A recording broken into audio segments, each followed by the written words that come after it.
Welcome to Illuminati Silver, where we tell the truth about silver. Today is Sunday, the 20th of November 2022. And last week we saw gold and silver prices fall a little, and there being serious potential for interest rate rises to continue well into 2023, if not throughout the entire year. This does not augur well for gold and silver prices, and if we enter an economic recession, then silver will be further hit. Well, let's find out what happened last week and what we envisage will happen this coming week.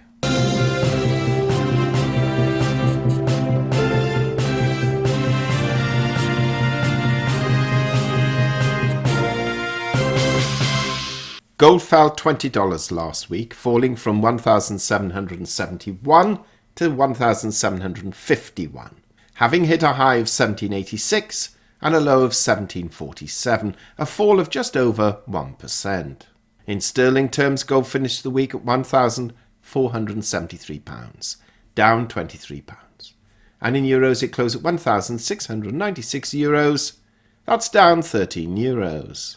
Silver fell 77 cents, falling from $21.72 to $20.95, having hit a high of $22.25 and looked exciting at one point, and a low of $20.79, a fall of 3.5%. In sterling terms, silver closed at £17.62, that's down 74 pence on the week, and in euros it closed at 20.30 euros, that's down 0.69 euros. Obviously, as a result, the gold to silver ratio rose, and it rose from 81.5 to 1 to 83.6 to 1. Now, interestingly, the difference between gold's high and low was $39, compared with the previous week's difference of $108, which was exceptional. And the difference between silver's high and low was $1.46, which is slightly augmented, and not much less than the previous week's difference, which was larger, of $1.67. Now, we did predict last week that we expected to see gold trade between $17.25 and $18.25, which it did very comfortably because the spread was relatively small, in fact. And silver trading between $21.22.50, which it did for most of the time, but it did dip into the lower outlier range of our $20.25 to $23. So it closed within that lower outlier range rather than the upper end. Now, looking at other financials, Bitcoin stands at $16,668. That's down just $168 on the week. Equities were stronger on Friday, but really little changed over the course of the week, though slightly down. The Dow Jones closed on Friday at 33,745. That's down just 2 points on the whole week.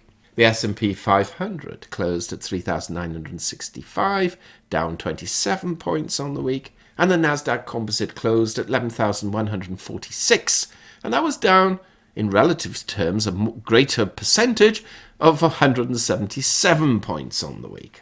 Oils were also down, thankfully, this past week, with Brent crude closing at $87.62, that's down $8.37, and WTI crude closing at $80.08, and that's down $8.88. If we can achieve further cuts in these prices, we may very well see that reflect in the inflation rate moving forward, though there's no guarantee of further reductions at this stage. We'll wait and see. The dollar index stands at 106.93.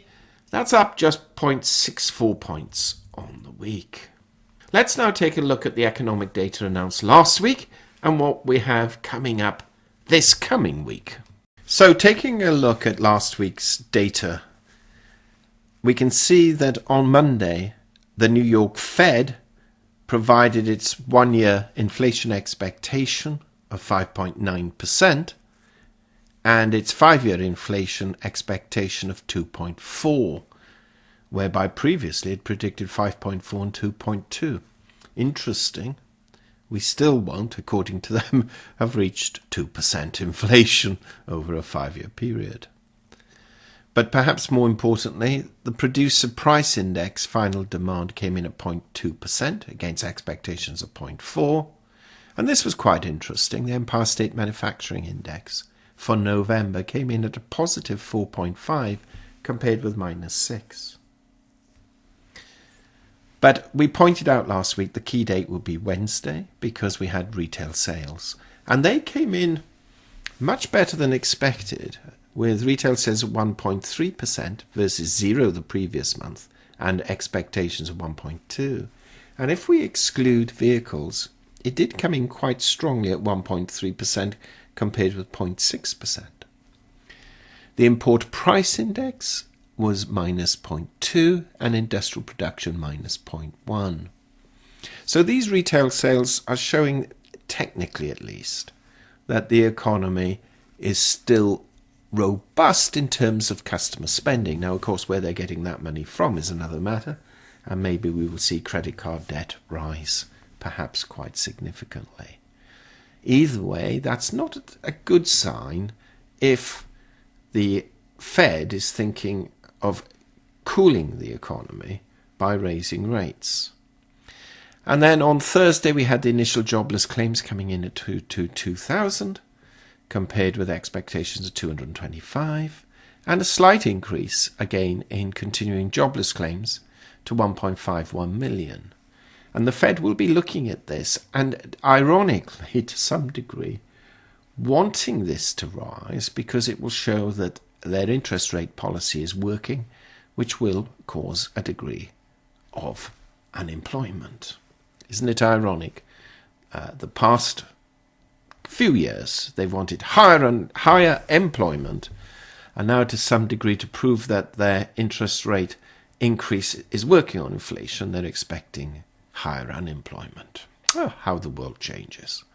Now, this coming week, we have very little data, and quite frankly, it's only Wednesday, is noteworthy. We have durable goods orders. We will have, obviously, the initial jobless claims. We have flash PMIs, which we look at, but we don't take too much notice of those until we get the final.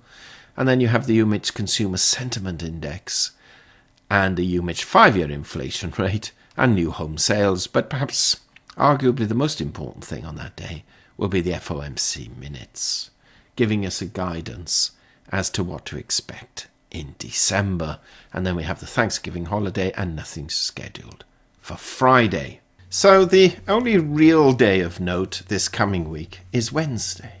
Now, the past few weeks, we've seen the crypto market implode because, but not solely because, the crypto exchange FTX filed for bankruptcy, and there are many accusations of fraud. In addition, a number of other exchanges are being regarded as potentially insolvent or trading at significant losses, and again we expect the crypto market to continue to suffer pain for some time to come.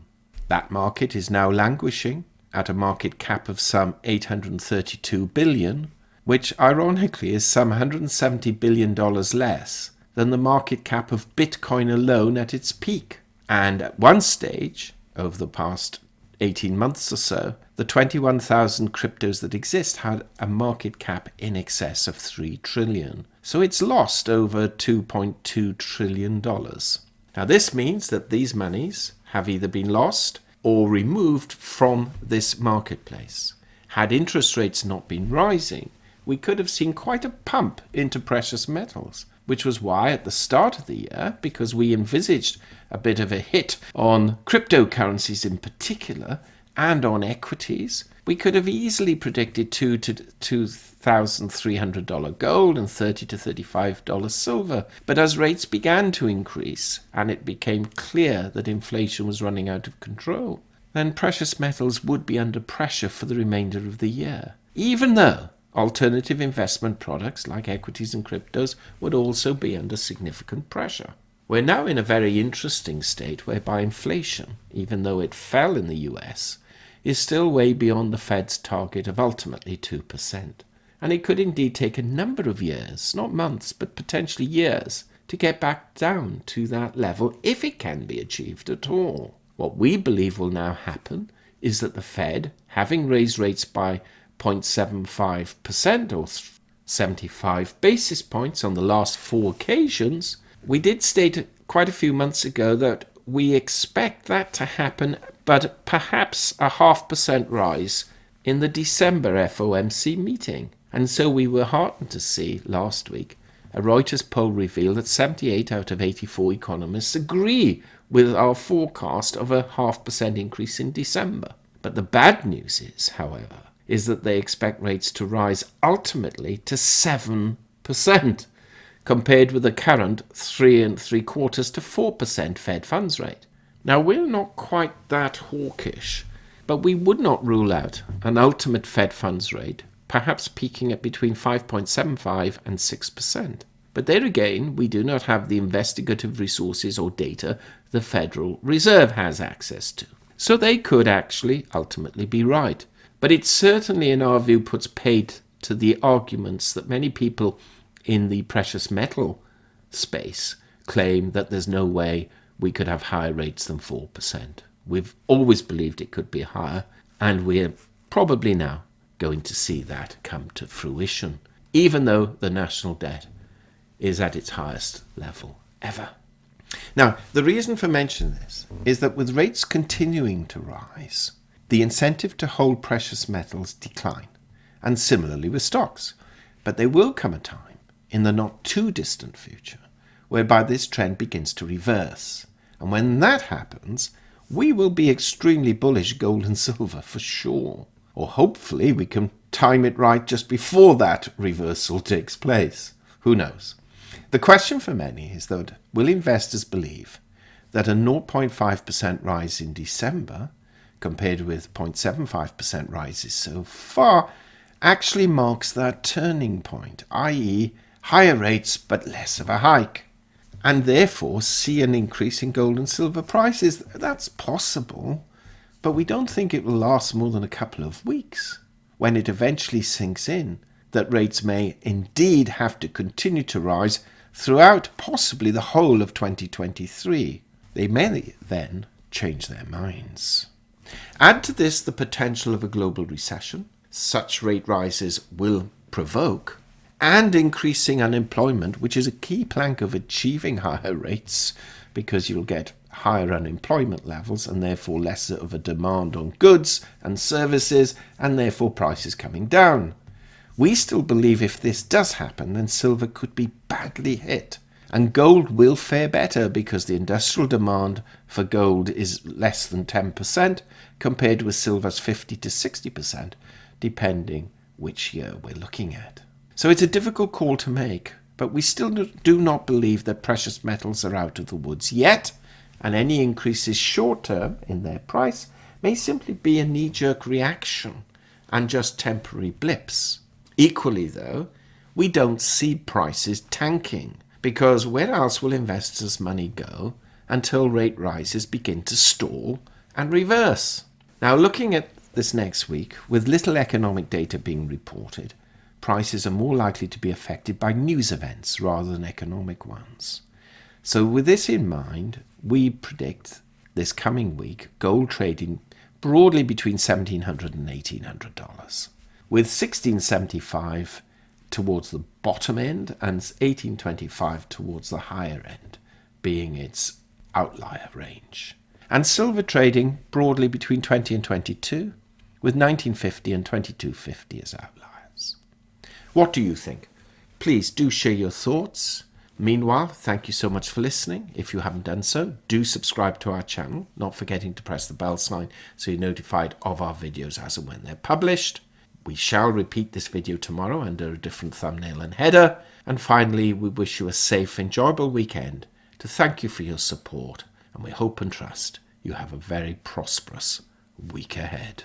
Illuminati silver owners come from a background of banking, international wealth management and economics. Having now retired from these worlds, we are not qualified to give investment advice. Therefore, this and other productions must not be deemed to be giving such advice, and merely represent the personal views of its owners.